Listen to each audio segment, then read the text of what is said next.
Have you ever felt your faith slipping away?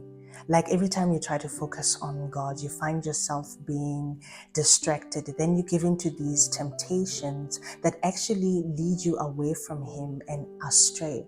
It's almost like you're in between.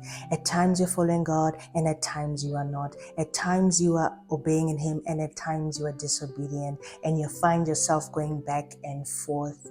I know exactly what this feels like, friends, because I've been there, where I've actually lived a life of compromise for many years. Call that a lukewarm Christian. I was caught in between following Jesus, but yet still enjoying the things and the ways of this world. I want to share a truth with you, friends.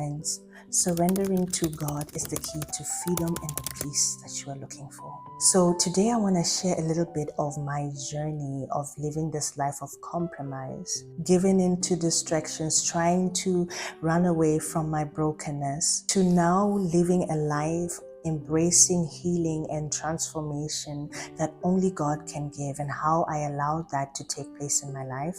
We're going to dive into a powerful word in Psalm 86 verse 11. This verse is a guide, and I will show you how unpacking this verse can lead you back into focusing on God, remaining in His presence, and fleeing away from living the life of compromise. Without further ado, that was a long intro. Wow, let's get into the video.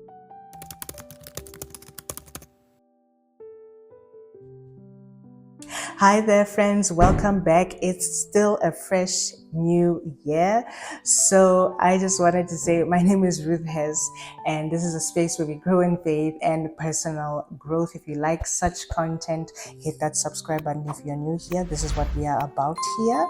As I mentioned, that I lived this life of compromise. What that looked like was I called myself a Christian, but my actions were not aligned with the life of following God. My actions were actually telling a different story. And I found myself giving into temptations like drinking a lot, clubbing, smoking, binge watching a lot of television or series and movies and whatever I could watch that is entertaining for hours, or oversleeping. I was chasing what I thought was fun and freedom and relaxation. But then I would always wake up with the same feeling of emptiness, unworthiness, lack of purpose, and pain. And I don't know if you feel the same way, where there's this inner feeling of there has to be more to life. There has to be more that I have inside of me. I feel it, but I just can't. I can't do it. And I also don't know how to change. Like this video if this resonates with you.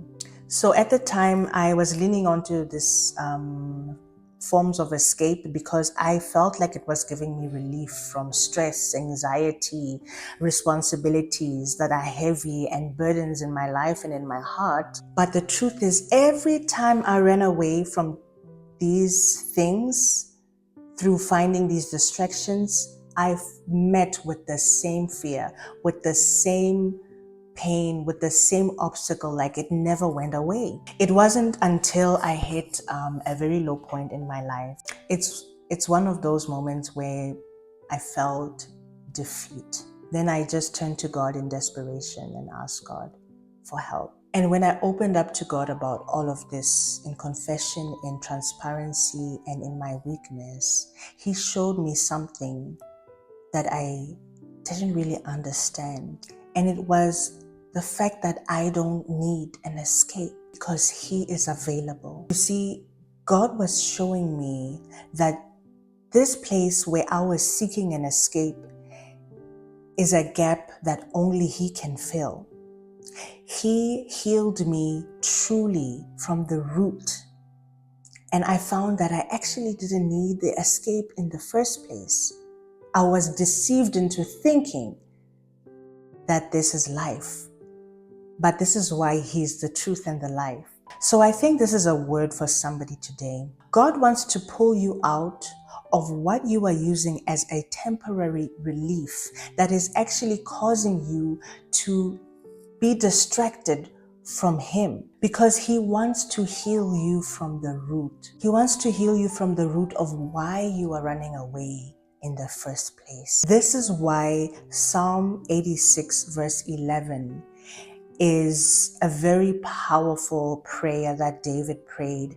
I'm going to pull out this verse and share a roadmap for you that also really helped me come out of this cycle of stuckness, of this cycle of seeking escape, seeking distractions, living a life of compromise, being a lukewarm Christian, which is also not the will of God. And in these steps that I'm going to share, I'm literally pulling out from this Bible verse.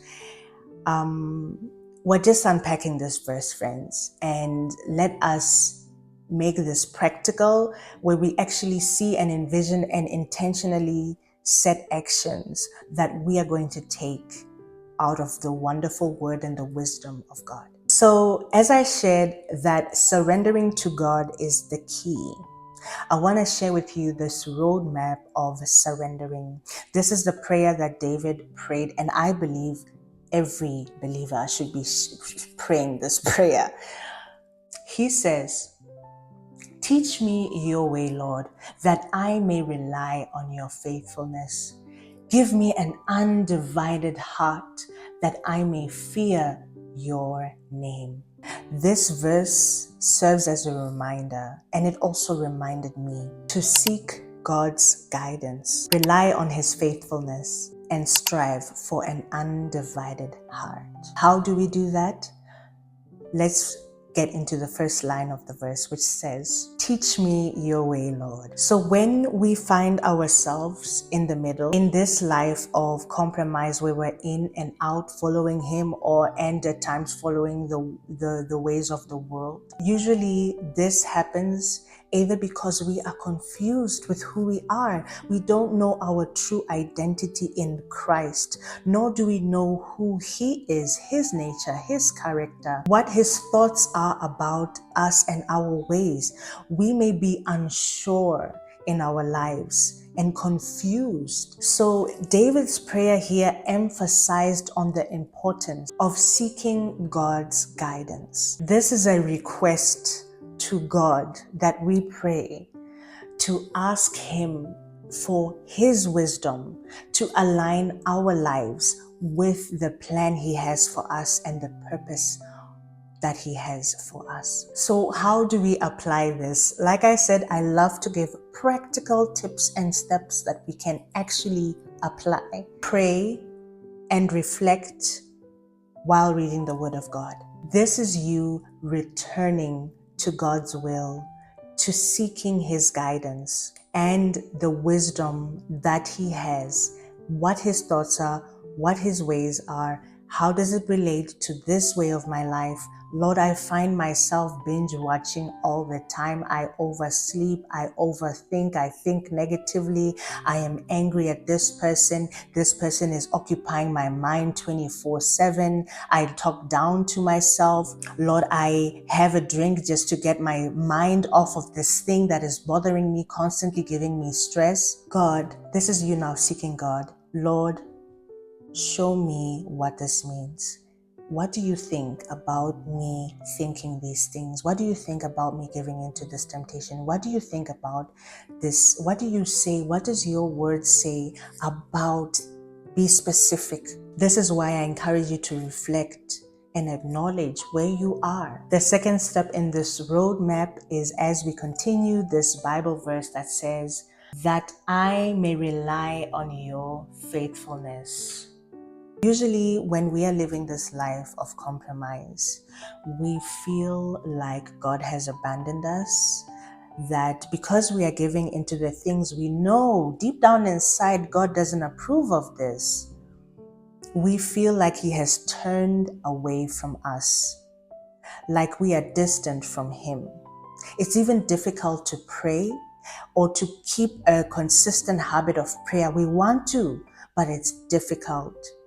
We at times even are dominated by the thought of seeking the escape rather than coming to God and remaining in his presence, relying on his strength, on His power and on His might to get us through that discomfort. So David knew something here that I learned and that I believe we should take in. God is available because He is a faithful God. He is unchanging and His love never fails. It is eternal, meaning He knows what you will do in the future. He knows what you've done yesterday, in the past, what you are currently thinking, yet He still chooses to love and call you. So how can we apply this? Remind yourself daily of God's faithfulness. Ask yourself and reflect, how has God been faithful to me in my life? And hold on to His nature, to His character. It's important to learn from the Psalms as well. You can pick up as well from the Bible, from stories in the Bible of God's nature. You get to pick up, oh, who is God in this text that I'm reading? And who does He want to be for me in this season of my life? What is this teaching me about God? And how can I trust Him? How can I rely on His faithfulness and who He says He is? Friends, a lot of times living this life of compromise is a sign that you are not fully relying on Him, but relying either on yourself, either on something that you have made an idol in your life. Maybe you've made an idol a friendship, a love partner. You've made an idol. That is whatever is taking God's place in your life is an idol. It can be money. It can be material wealth. It can be your job.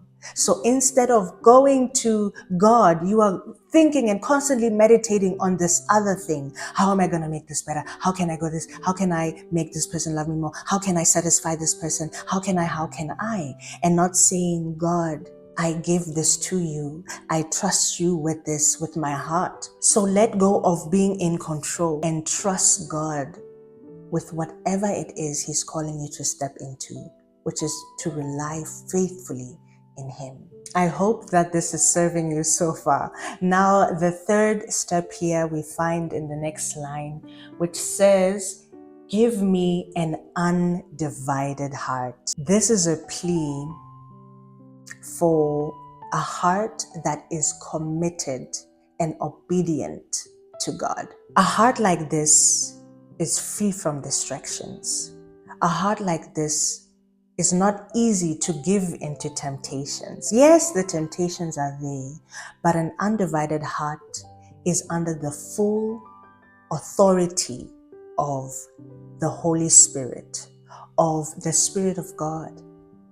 It is under His protection. An undivided heart is that heart that you give completely, fully and wholly to God, regardless of what life looks like. It's actually interesting that He is praying for an undivided heart. Most of the time, we are trying to make our hearts undivided. We're trying to force ourselves into being committed to God. But here, David is actually praying, give me an undivided heart, because it is God who changes our hearts. This really mind blew me, because I came across a prayer that David prayed in the Psalm, and it was saying, he was saying, give me a new heart. And I said, I can pray for a new heart. I can ask God to change my heart. And it's true, because we give Him, love the Lord your God, Jesus said, with all your mind, with all your heart. So when you give Him your heart, yourself, fully, wholly, and completely, you allow Him to change your heart. So this is an invitation to pray for an undivided heart, that He may renew your heart and make it how it was meant to be. So how do we apply this? I think I've already answered the question, but I would also say, ask God to help you refocus on Him. Ask God to help you disconnect your heart to the distractions, to the idols, even to reveal, Lord, where is my heart? Show me, Lord, why it is difficult for me to fully trust you. And then surrender that reason to Him. He will reveal. This is you praying God's will, because He wants to be the Lord of your life, to protect you, to guide you, to lead you along these green pastures, to bless you, to fulfill for his promises to be fulfilled in your life. This is his will, this is his desire for you. Another way is to eliminate the distractions in your life. Ask him for help to eliminate those distractions. This will allow you to make more space and room for his intervention, for his presence in your life. If you are struggling with making room for God, I posted a video. I think this was the last video that I posted. I will link it up here, making room for God, for you to take those steps to really give him that space in your life to lead and to be in control and to be the Lord of your life. Let's get into the final line of this Bible verse, which says, that I may fear you. Guys, fearing the Lord doesn't mean terror, doesn't mean like, oh my goodness, if I do something wrong, God will punish me. I'm supposed to be afraid of him, like shivering. It is an awe of God. It is placing him at the pinnacle of your life, of your heart, of your emotions, of everything in your life.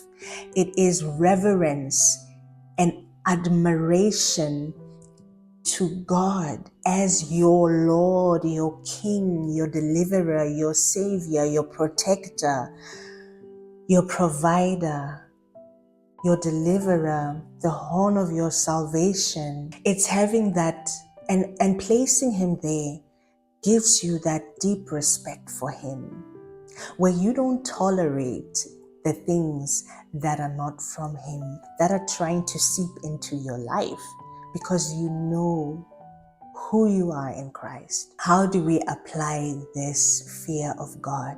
Worship him.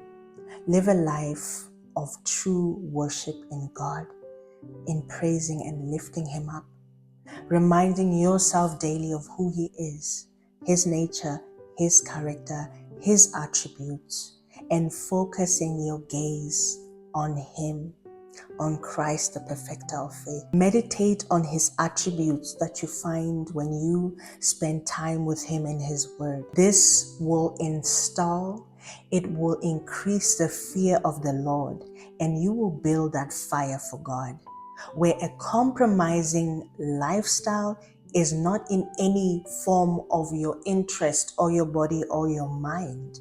Rather, you live a non-negotiable life of being devoted to God, even though at times you may stumble. Because you know him and you know who you are in him, that does not pull you down whatsoever. He will never allow his righteous to fall.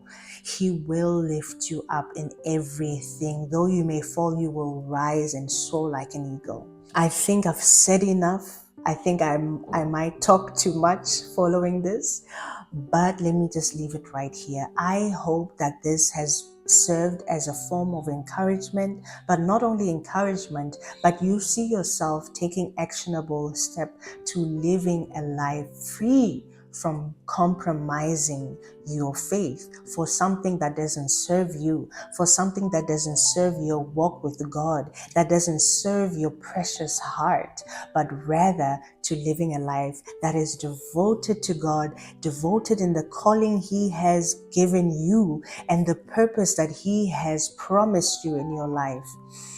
You are not meant to live a life in this cycle. You are not meant to live in compromise. The enemy would lie and say, give into this temptation so you can feel the relief. But the truth is, it's not true relief. It is just an escape, but it will come back.